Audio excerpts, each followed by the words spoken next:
Bonjour à tous et à toutes, j'espère que vous allez bien. Aujourd'hui, on part à la découverte d'un autre visage de la Révolution française 1789-1799, visant à démanteler la société décrite comme oppressive et à construire un nouveau monde fondé sur les principes de liberté, égalité et fraternité. Cette volonté de changement sociétal donne naissance à un mouvement féministe florissant à Paris, où des femmes émergent pour défendre à la fois les causes révolutionnaires et féministes. Vous voulez en savoir plus sur la révolution faite par les femmes? Venez avec moi. Avant la Révolution et après la Révolution, les femmes étaient considérées comme des citoyennes passives, incapables d'agir politiquement et dont les décisions devaient être prises par les hommes. En France, comme dans d'autres sociétés occidentales contemporaines, c'était l'une des justifications données à la subordination des femmes aux hommes. Avant la Révolution, les femmes n'avaient pratiquement aucun droit politique et on attendait d'elles qu'elles soient de bonnes épouses et de bonnes mères. Comme pour de nombreux aspects de la société, ces rôles traditionnels furent remis en question pendant la Révolution française. Les femmes dont il était question exercent toute une influence sur la politique révolutionnaire. Certaines firent progresser les droits des femmes intentionnellement, tandis que pour d'autres, ce fut une conséquence de leur participation zélée à la Révolution dans son ensemble. Germaine de Staël, Olympe de Gouges étaient des femmes de lettres qui exprimaient leurs idéaux avec la plume et le papier, en organisant des discussions politiques avec les élites et les intellectuels de Paris dans leurs salons. Pauline Léon et Théroigne de Méricourt étaient des organisatrices toutes deux formant leur propre club politique et participant à certaines des actions les plus importantes de la Révolution française.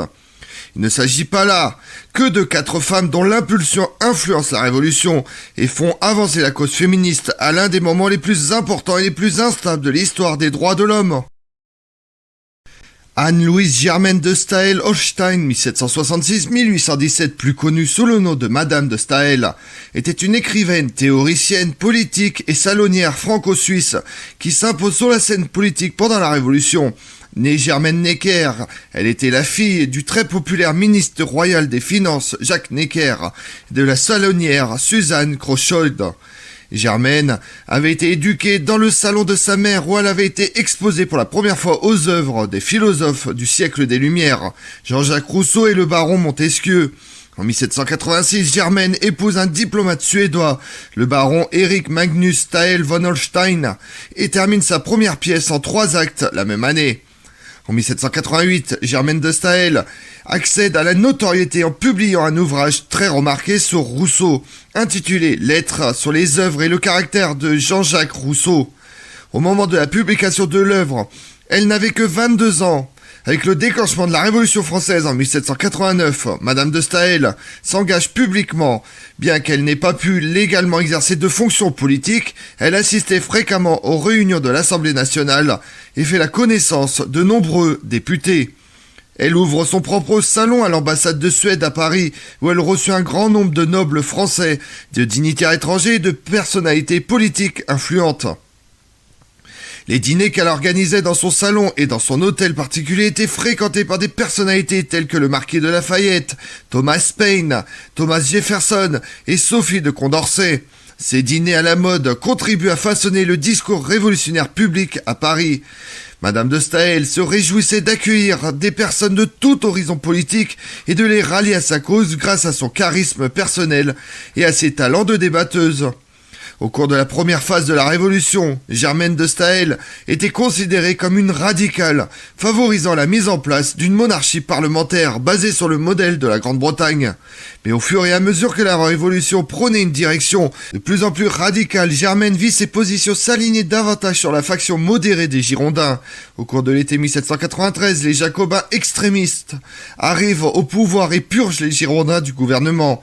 Bien qu'initialement protégée des arrestations par le statut du diplomate, l'escalade du règne de la terreur oblige Madame de Staël à s'enfuir à Coppet en Suisse. Là, elle continue d'écrire sur la politique française, défendant même le caractère de la reine Marie-Antoinette, récemment exécutée, argumentant en partie que sa diffamation était liée à sa condition de femme.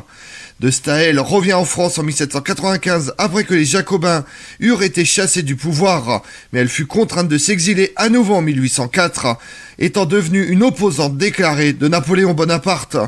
De Staël voyage alors à travers l'Allemagne, s'impliqua dans le mouvement romantique européen et se lie d'amitié avec Lord Byron, avant de revenir à Paris après la restauration des Bourbons en 1815. Olympe de Gouges, 1748-1793, dramaturge et militante, fut une autre femme de lettres française, née à Montauban, dans le sud-ouest de la France. Olympe de Gouges s'installe à Paris en 1768 et publie son premier roman en 1784. Elle utilise sa nouvelle reconnaissance en tant qu'écrivaine pour défendre les causes des groupes marginalisés. L'une de ses premières pièces populaires, L'esclavage des Noirs, défendait le mouvement abolitionniste. La pièce fut cependant arrêtée après seulement 3 représentations, car les partisans de la traite des esclaves remplirent les journaux de mauvaises critiques et payent des chahuteurs pour perturber les spectacles. En 1788, Madame de Gouges écrit un essai intitulé Réflexions sur les hommes nègres, dans lequel elle liait les horreurs du colonialisme et des esclavages au gouvernement autocratique et aux monarchies.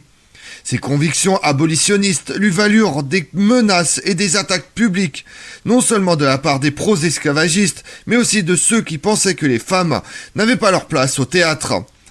Olympe de Gouges demeure déviante, écrivant qu'elle était déterminée à réussir en dépit de ses ennemis. En 1789, les révolutionnaires français forment l'Assemblée nationale constituante, qui s'attelle à la tâche de rédiger une nouvelle constitution éclairée pour la France. Un préambule à cette future constitution, l'Assemblée adopte la Déclaration des droits de l'homme et du citoyen. Cependant, des féministes, comme Madame de Gouges, ne purent s'empêcher de remarquer que la déclaration refusait aux femmes le droit à la citoyenneté et restait vague sur la question des autres droits des femmes. Par défi, Olympe commence à signer ses lettres en utilisant le terme citoyenne. En 1791, elle rédige une réponse officielle à la Déclaration des droits de l'homme, réponse intitulée Déclaration des droits de la femme et de la citoyenne. Sa version reprenait point par point la déclaration originale, mais différait par l'inclusion des femmes dans les droits qui n'avaient été accordés qu'aux hommes. Olympe suscite la controverse en dédiant son texte à Marie-Antoinette, qu'elle décrit comme la plus détestée de toutes les femmes, et en déclarant que la révolution ne pourrait atteindre son plein potentiel que lorsque les femmes prendront conscience de leurs déplorables conditions. Olympe, comme de Staël, était alignée sur les Girondins et avait d'abord soutenu une monarchie constitutionnelle. Après la chute des Girondins à l'été 1793, elle demande la tenue d'un plébiscite pour que le peuple puisse choisir sa propre forme de gouvernement. Les Jacobins considèrent Olympe plaidant en faveur d'une restauration de la monarchie.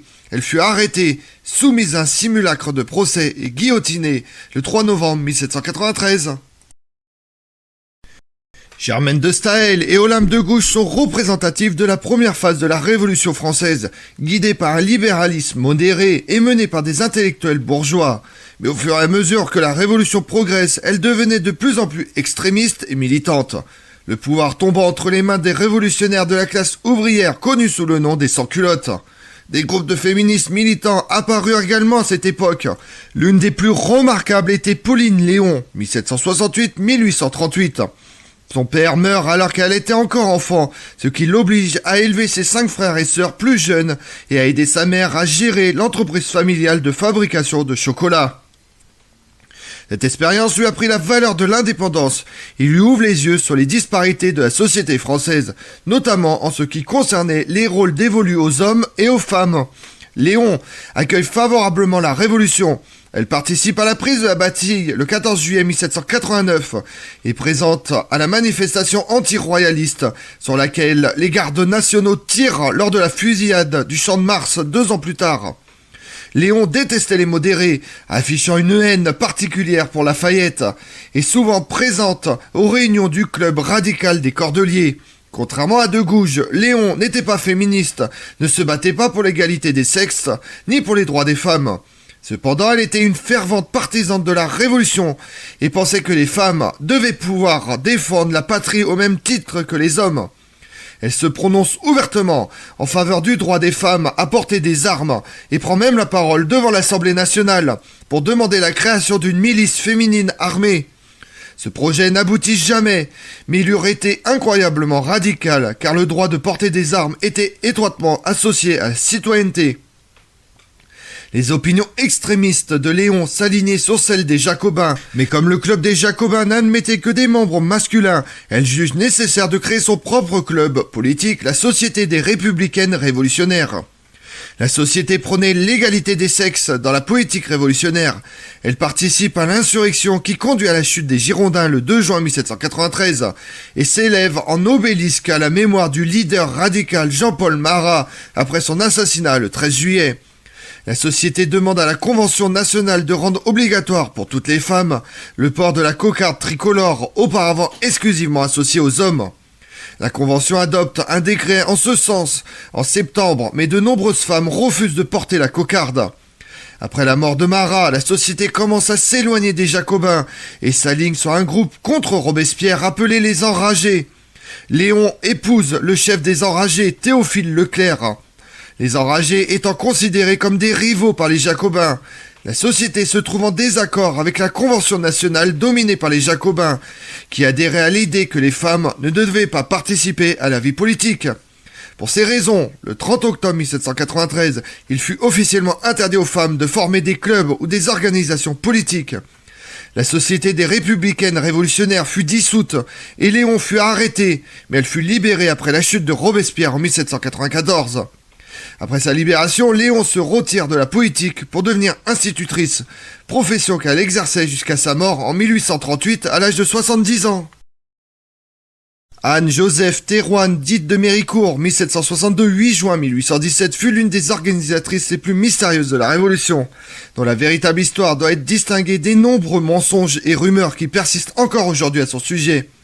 Elle vit le jour dans la ville de Marcourt, dans l'actuelle Belgique, au sein d'une famille de paysans. Les relations orageuses des Théroigne avec son père et sa belle-mère l'amènent à quitter sa ville natale avant l'âge de 16 ans, après quoi elle parcourt l'Europe en tant que chanteuse et courtisane.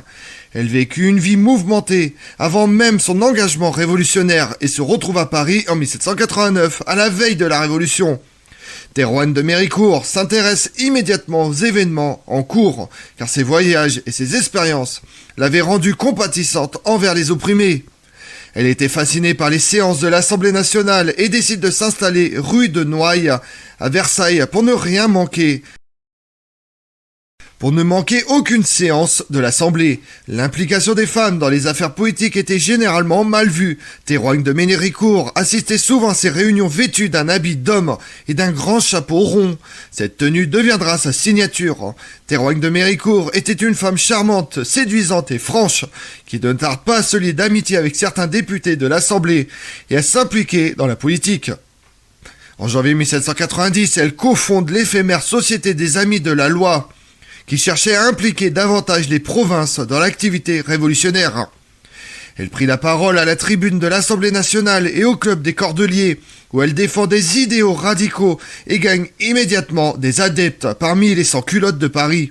La nouvelle notoriété de Théroigne de Méricourt et sa proportion à s'habiller comme un homme firent d'elle une cible facile pour les journaux royalistes. Elle fut qualifiée par dérision de putain des patriotes et fut accusée d'avoir pris la tête de la prise de la Bastille et de la marche des femmes sur Versailles.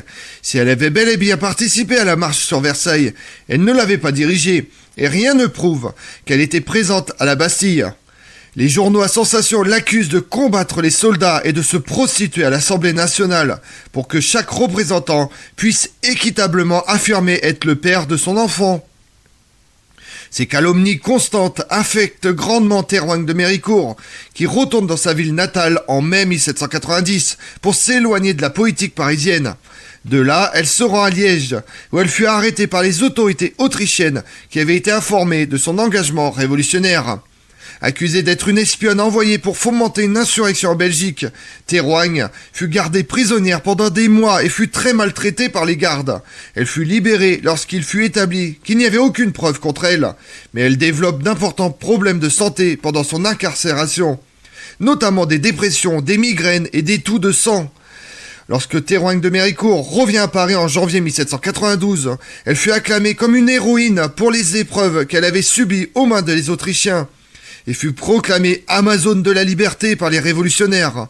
Elle prononce un discours au club des Jacobins, parée de son désormais célèbre habit d'équitation écarlate et de son chapeau à plumes, un pistolet à la ceinture et un sabre au côté.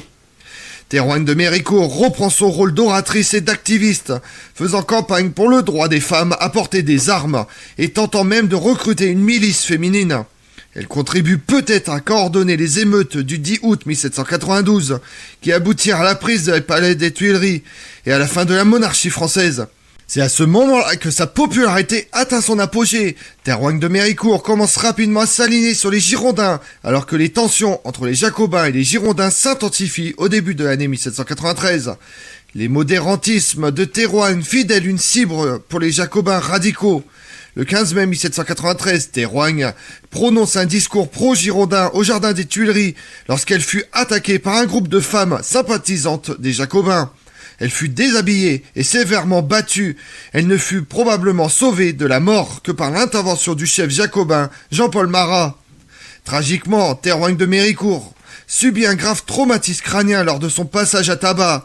Il ne se rétablit jamais totalement. Son comportement devient de plus en plus instable, au point qu'elle fut déclarée folle le 20 septembre 1794. Elle fut d'abord envoyée dans un asile avant d'être transférée à l'hôpital pour femmes de la Salpêtrière en 1807, où elle restera jusqu'à sa fin de vie, mourant après une courte maladie le 8 juin 1817. Comme on l'a vu, les femmes surent démontrer leur propre pouvoir politique en instigant et en dirigeant certains moments clés de la Révolution française. Par exemple, la marche des femmes sur Versailles et l'assassinat de Marat par Charlotte Corday sont deux moments qui illustrent les pouvoirs des femmes qui se considéraient comme des patriotes. Elles firent entendre leur voix par le biais de pamphlets et de journaux et descendent même dans la rue, créant leur propre club politique et milices réservés aux femmes. Ce mouvement féministe révolutionnaire fut entravé par les Jacobins en 1793 et renversé par le Code de Napoléon en 1804, qui confirme le statut des femmes en tant que citoyennes de deuxième classe. Je vous remercie d'avoir suivi cette vidéo en ma compagnie. Si vous voulez connaître mes autres vidéos, retrouvez-moi sur ma chaîne YouTube Tout sur l'Histoire avec Damien, mais également sur les réseaux sociaux, Twitter et Instagram, Histoire Damien. Et pensez à liker, commenter et vous abonner. Je vous remercie à tous.